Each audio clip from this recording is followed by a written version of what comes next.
हरे कृष्णा। आप सभी को आज हम सुनेंगे आमल की एकादशी की व्रत कथा। फाल्गुन माह के शुक्ल पक्ष की एकादशी को आमल की एकादशी कहते हैं। आमल की यानी आंवला को शास्त्रों में श्रेष्ठ स्थान प्राप्त है। विष्णु जी ने जब सृष्टि की रचना के लिए ब्रह्मा को जन्म दिया, उसी समय उन्होंने आंवले के वृक्ष को जन्म दिया। आंवले को भगवान विष्णु ने आदि वृक्ष के रूप में प्रतिष्ठित किया। इसके हर अंग में ईश्वर का स्थान माना जाता है। मानधाता बोले कि हे वशिष्ठ जी, यदि आप मुझ पर कृपा करें तो किसी ऐसे व्रत की कथा कहिए जिससे मेरा कल्याण हो। महर्षि वशिष्ठ जी बोले कि हे राजन, सब व्रतों से उत्तम और अंत में मोक्ष देने वाले आमल की एकादशी का व्रत का मैं वर्णन करता हूँ। यह एकादशी फाल्गुन माह के शुक्ल पक्ष में होती है। इस व्रत के करने से समस्त पाप नष्ट हो जाते हैं। इस व्रत का फल 1000 गोदान के फल के बराबर होता है। अब मैं आपसे एक पौराणिक कथा कहता हूँ, आप ध्यानपूर्वक सुनिए। एक वैदिश नाम का नगर था, जिसमें ब्राह्मण, क्षत्रिय, वैश्य और शूद्र चारों वर्ण आनंद सहित रहते थे। उस नगर में सदैव वेद ध्वनि गूंजा करती थी तथा पापी, दुराचारी तथा नास्तिक उस नगर में कोई नहीं था। उस नगर में चैत्ररथ नाम का चंद्रवंशी राजा राज करता था। वह अत्यंत विद्वान तथा धर्मी था।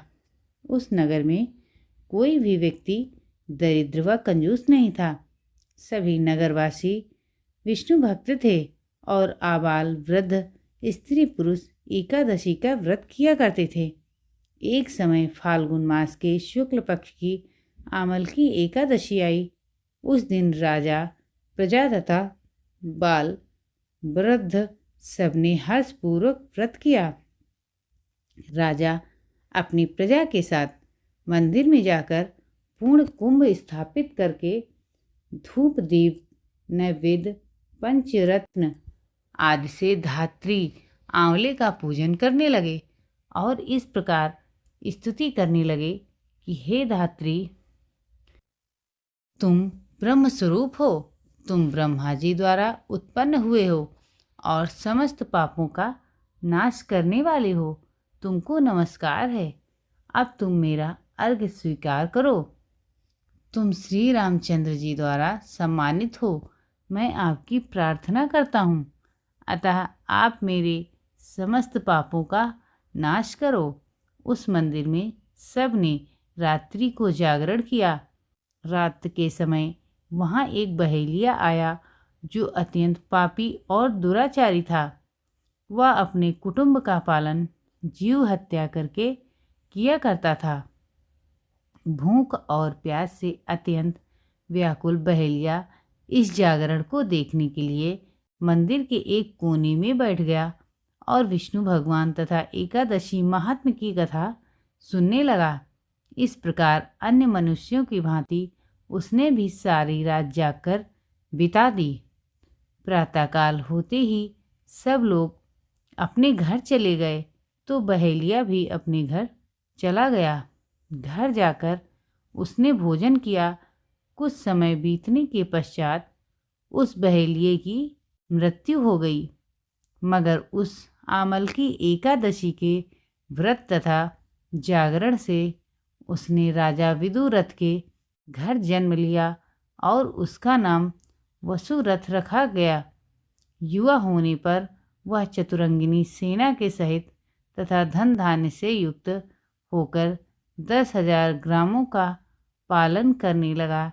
वह तेज में सूर्य के समान, कांति में चंद्रमा के समान, वीरता में भगवान विष्णु के समान और क्षमा में पृथ्वी के समान था। वह अत्यंत धार्मिक, सत्यवादी, कर्मवीर और विष्णु भक्त था। वह प्रजा का समान से भाव से पालन करता था। दान देना उसका नित्य कर्तव्य था।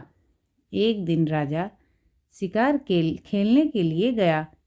दैव योग से वह मार्ग भूल गया और दिशा ज्ञान न रहने के कारण उसी वन में एक वृक्ष के नीचे सो गया।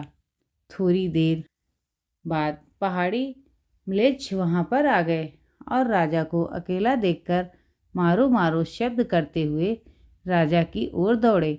म्लेच्छ कहने लगा कि इसी दुष्ट राजा ने हमारे माता पिता पुत्र पौत्र आदि अनेक संबंधियों को मारा है तथा देश से निकाल दिया है, अतः इसको अवश्य मार देना चाहिए। ऐसा कहकर वे म्लेच्छ उस राजा को मारने दौड़े और अनेक प्रकार के अस्त्र शस्त्र उसके ऊपर फेंके। वे सब अस्त्र शस्त्र राजा के शरीर पर गिरते ही नष्ट हो जाते और उनका वार पुष्प के समान प्रतीत होता। अब उन म्लेच्छों के अस्त्र शस्त्र उल्टा उन्हीं पे प्रहार करने लगे, जिससे वे मूर्छित होकर गिरने लगे। उसी समय राजा के शरीर से एक दिव्य स्त्री उत्पन्न हुई। वह स्त्री अत्यंत सुंदर होते हुए भी उसकी भ्रुकुटी टेढ़ी थी। उसकी आंखों से लाल लाल अग्नि निकल रही थी, जिससे वह दूसरे काल के समान प्रतीत होती थी।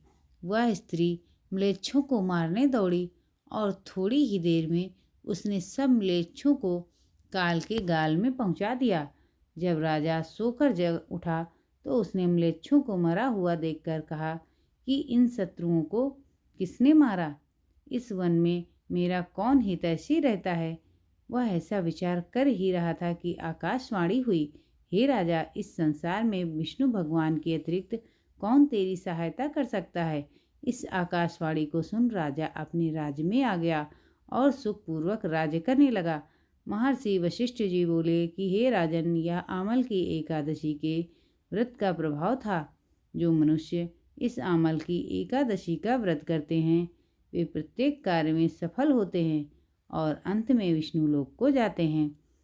श्री विष्णु भगवान की जय, लक्ष्मी मैया की जय, एकादशी माता की जय। धन्यवाद।